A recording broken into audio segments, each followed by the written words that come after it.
વડવા ખત્રીઓને મારા જોહાર નમન। આજ રોજ વિશ્વ આદિવાસી દિવસ નિમિત્તે અહીંયા ઉપસ્થિત સમાજની માતા બહેનો, વડીલ બુજુર્ગો અને ભાઈઓને તથા અન્ય સમાજમાંથી પધારેલ વડીલો અને પોલીસ પ્રશાસન ખૂબ ખૂબ આભાર, જોહાર, અભિનંદન।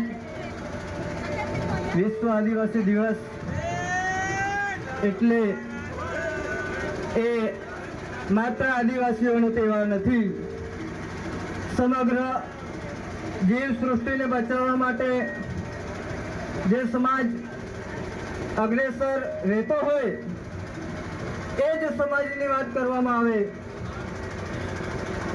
જો દુનિયાના તમામ સમાજોને હરોળમાં લાવીને એક સમાજને ઊભો કરી દેવામાં આવે ત્યારે માત્ર જીવો અને જીવાદોમાં માનનારી સંસ્કૃતિ રહેલી કહેણી અને એ વ્યક્તિ એટલે આદિવાસી। ભારત દેશના અંદર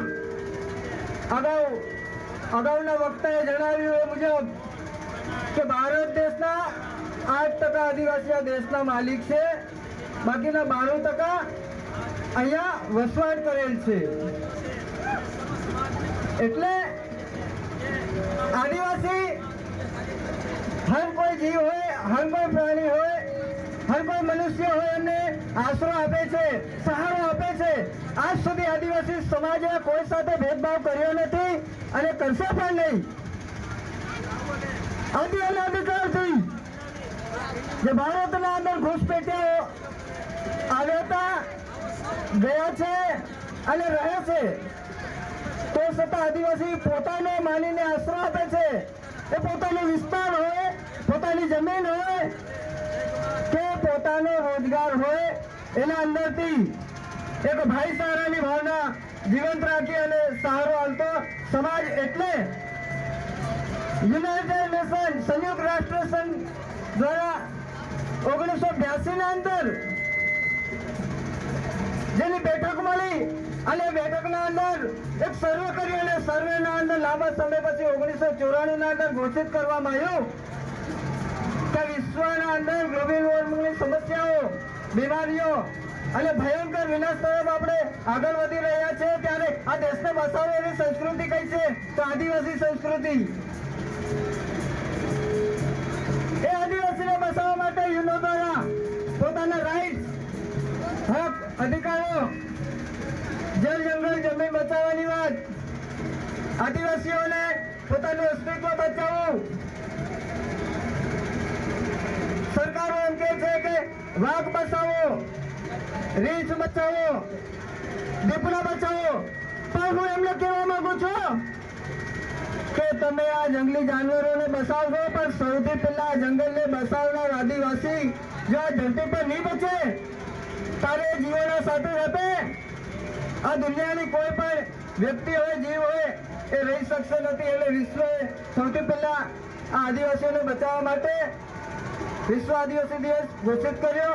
આ માત્ર આદિવાસીઓનો તહેવાર નથી, આ સમગ્ર જીવ સૃષ્ટિએ મનાવવો જોઈએ, સમગ્ર માનવે ઉજવવો જોઈએ। અમુક વાર એવું સાંભળવા મળે છે કે આદિવાસી અમારા દેશના અંદર નથી। ઘણા નેતાઓના મોઢેથી આપણે નામ નથી લેતા, ઘણી પાર્ટીઓના નેતા એમ કે છે કે આ તો વનવાસી, આ તો વન્યબંધુ, આ તો જનજાતિ। જ્યારે 1871 ના અંદર આદિવાસી શબ્દ યુઝ થતો હતો, અબોરિજિનલ શબ્દ યુઝ થતો હતો।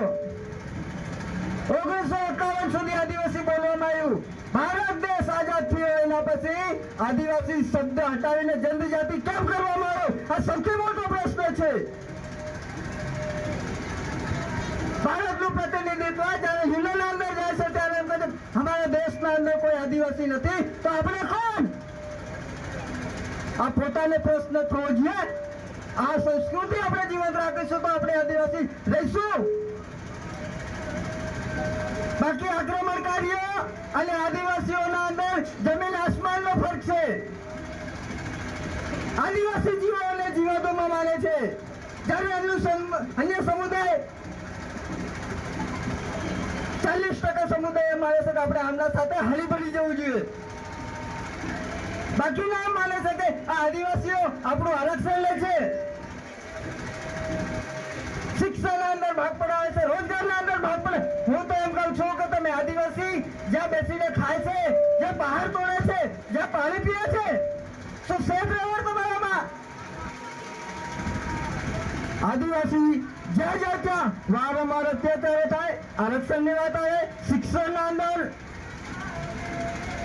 ત્યારે બિલ પ્રવેશની વાત આવે, ત્યારે અન્ય રાજકીય પાર્ટી વાળા અને અન્ય સંગઠન વાળા આ તો નવરીઓ છે. એટલે ભાઈ આ નવી માંગ નથી. 1507 આદિવાસી આવી માંગ સાથે 1913 ના અંદર માંગના અંદર પોતાની આહુતિ આપનાર એ ડીએનએ છે, એ ખૂન છે. આ નવી માંગ નથી. આ પોતાના હિતની વાત છે, આ પોતાના રક્ષણની વાત છે, પોતાની સંસ્કૃતિની વાત છે. અને ઘણા પાછા એમ કે છે કે બિલ પ્રદેશ મળી ગયા તો ખાલી બિલ. અરે ભાઈ એવું નથી, તમારી માનસિકતા ડોહરાવી નાખી છે. આજે સદ્યોથી આદિવાસી 8% આદિવાસી હોવા છતાં 92% ને આશરો હાલતો હોય તો વિચાર કરો તમે.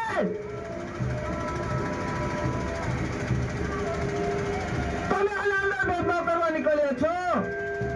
હું મારી વાણીને વિરામ આપું છું.